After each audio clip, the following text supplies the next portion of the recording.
Hi, so in this particular video, this is I think it's the second video on the playlist on estimation and rounding. It's round about C grade, GCSE, that sort of level. And it deals with taking a bit of information and then estimating the calculation. So we've got something like this, 6.8 multiplied by 191, and that's divided by 0.051. Okay, and what they want us to do is to take that information and estimate the answer. Okay, so as in the previous video, what I've suggested is that you look at each of these numbers and you round them to one significant figure. Okay, you don't always have to do it like that, but it generally makes a little bit of sense, and really what you're looking to do is to change the numbers to make the calculation to suit yourself and make it much easier. So they typically appear on non-calculator papers, so you need to make sure that your numbers are a lot easier to deal with. So the first one here is 6.8. Well, I'm going to change that to 7. And then this one here is 191. I'm going to make that 200. Again, so one significant figure would be 200. And then I'm going to divide that. And this is probably a little bit trickier because the way to round that would be 0.05. And that's going to cause us a little bit of a problem because it's not that easy to divide by that. But I'm going to show you a way I think that might make it a little bit more straightforward to you. For you by using equivalent fractions. So if I look at calculating this out, what they're asking me to do now is 7 times 200. Well, that's fairly okay. It's 7 times 2 is 14 and 2 zeros at the end, so it's 1400. And then this is the difficult bit, you've got to divide by 0.05. So in other words, the question is how many 0.05s are there in 1400? Okay, for me personally, I just find it very easy to make, or easier to make it so that the bottom number is a whole number.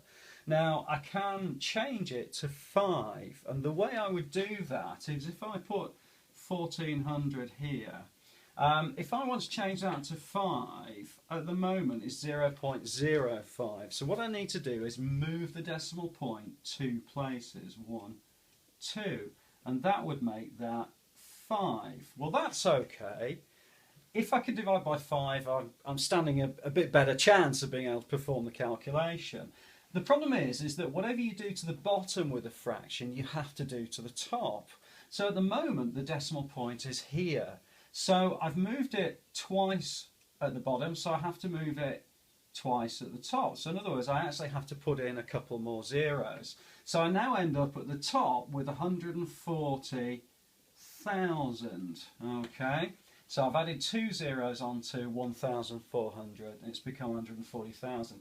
Well, that's a little bit better to deal with. I can do that, or well, I could do that by short division if I wanted to. So if I say, okay, I'm going to look at a sum like this. Okay, and I say, how many 5s are there in 1?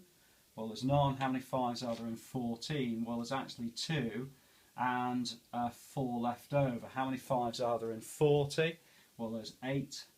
And then how many 5s are there in 0, 0, 0 and 0. So actually the answer to this question would be 28,000, and that will give me the answer to my estimation by using short division.